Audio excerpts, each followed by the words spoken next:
Carson Beck is a leader in the locker room, a leader on the field, and he's exactly what this team needs to have a very, very successful season at the University of Miami.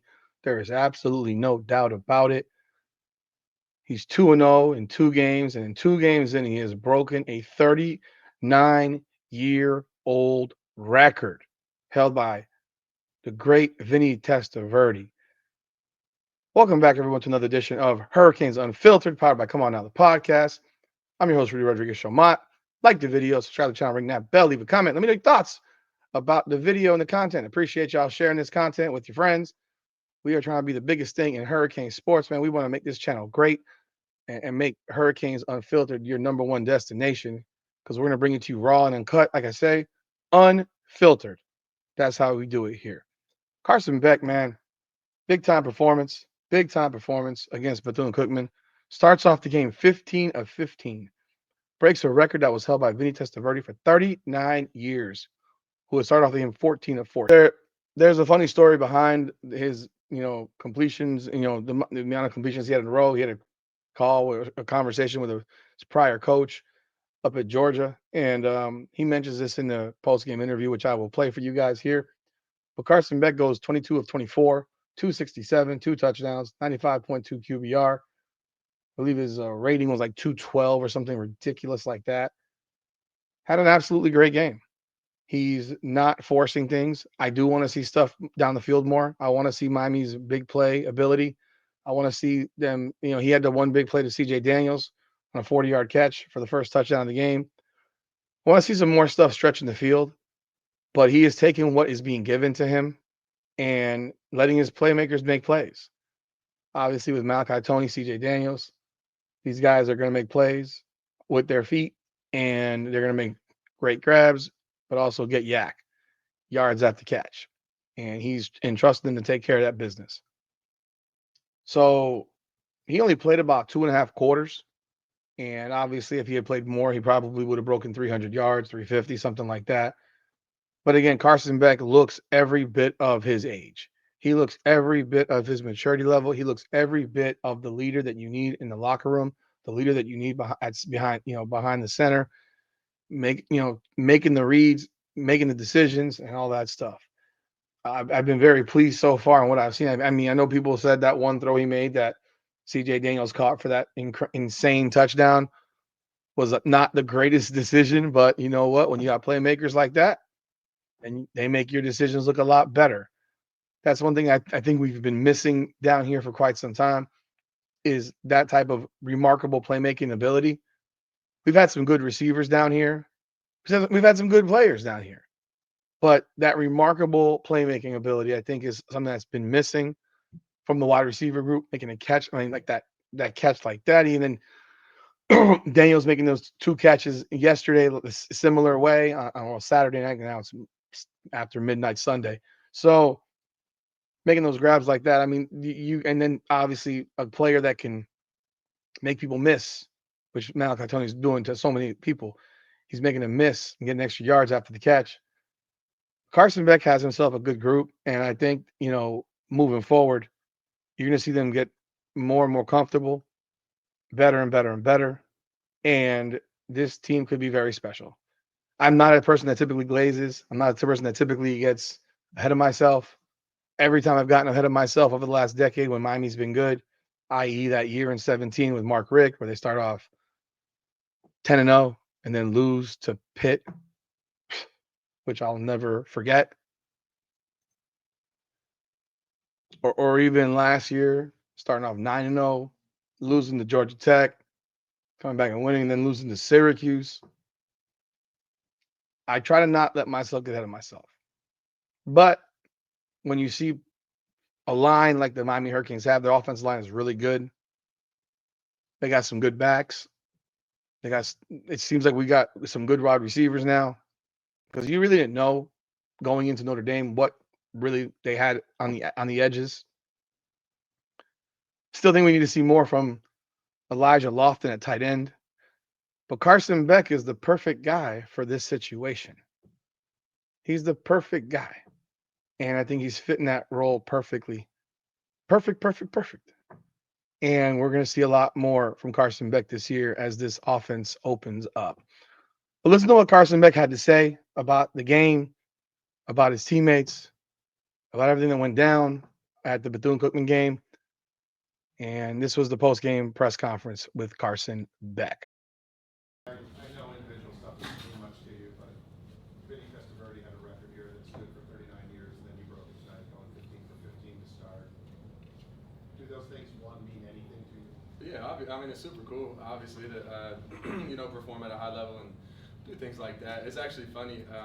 So I was talking to Coach Bobo, the offensive coordinator at Georgia last week after the game a little bit, and I think I had like a streak there where I had a couple completions in a row last week, and he had texted me whatever because he has the record at Georgia. I think it's like 19 in a row.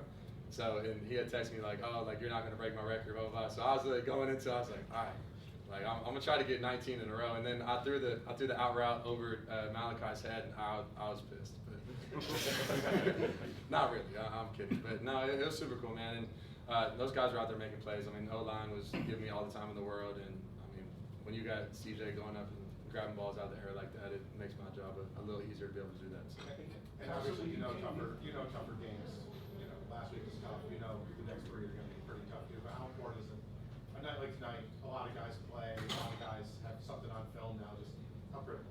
No, absolutely. I think last year taught me a lot. Just going through my injury and just going through the season and facing adversity, and then having to come back from an injury. It really it showed me to never take the sport for granted, right? Never take what I love for granted, and every opportunity is an opportunity, and that's what I try to stress to these guys so much, is that every time that you get a chance to get on the field, like, we only have guaranteed 10 more games. You know what I'm saying? So like, it's crazy to think that way, but like, it's the truth. And like, you work all year for these 12 guaranteed opportunities, and now we're 2 in, right? So just try to take every single game with a grain of salt. Show appreciation to the game, go out there, execute, and that's what we did at a high level tonight. So really proud of the guys. We'll celebrate this one, and then get in there, watch film on USF tomorrow. We'll go to Jordan in the front row, and then we'll go to Brian. Yeah, Carson, you threw completion, I think, to 10 different guys. Just the importance of being able to spread the ball around. What you like about that? Obviously, we know CJ and Malachi what they're going to do, but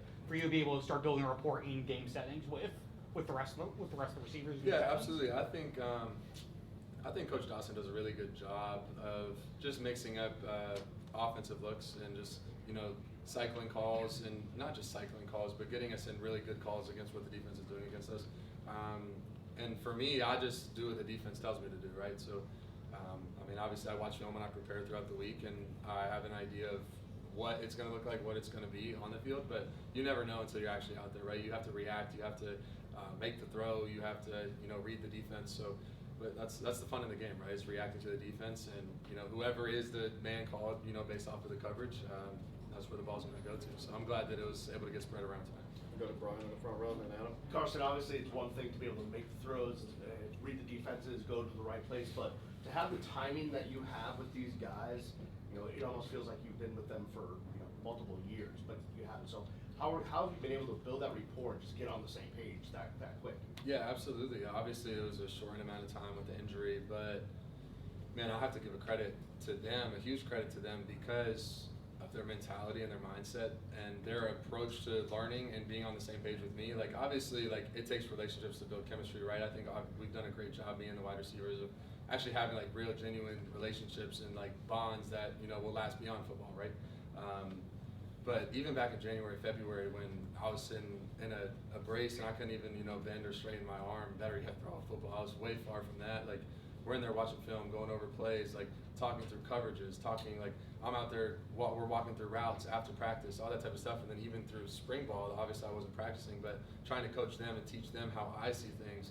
I think that helped a lot, but also their mindset and mentality, really allowed that to happen. Because if they didn't come with the right approach, then anything that I do wouldn't matter, right? So, I mean, that's a kudos to them and the way that they work, and then obviously summer PLPs, all the work during fall camp.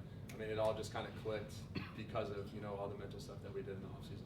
Adam, you'll wrap this up. Carson, just what do you think of kind of the balance of the offense tonight and Mark and Marty in the backfield? Yeah, I mean, those dudes are, gosh, I would not want to tackle them. I mean, they're big, tough, physical runners. Marty and Mark, obviously, I mean, Lyle was a little banged up, but I mean, he's a third guy that is going to come in there and run that rock hard. Even, I mean, you got some looks at our younger guys tonight as well. So, but man, I mean, it all starts behind that O line. You know, they lead this team, they run this team. I've talked about them a ton throughout the offseason and even coming into the season. But I mean, from pass protection to run block to, I mean, and we run so many different run plays and scheme, and Coach Mirabal does a great job with all that. But then you get the rock in guys' hands that can make safeties miss and make second level defenders miss and go take a 4-yard gain and turn it into a 20-yard gain, right? It makes my job a lot easier, especially when guys are so worried about fitting the run. And then that's when you can obviously throw it over their head. So super proud of those guys and excited to see the way that they work throughout the, continuous of the season. Right. Thanks, Carson. So there you have it, Carson Beck after the game last night against Bethune Cookman. Guy's a leader, man. You can see even the way the way he carries himself, even in the interview session, it's a leader right there. I think of the story with Bobo was funny. Damn, missed that throw to Malachi. But yeah, y'all let me know y'all thoughts in the comments. Hit that like button, subscribe to the channel, ring the bell. Please share the channel, man. I appreciate y'all riding with me. This is Rudy Rodriguez Showmont, Hurricanes Unfiltered, powered by Come On Now, the podcast. Come on now.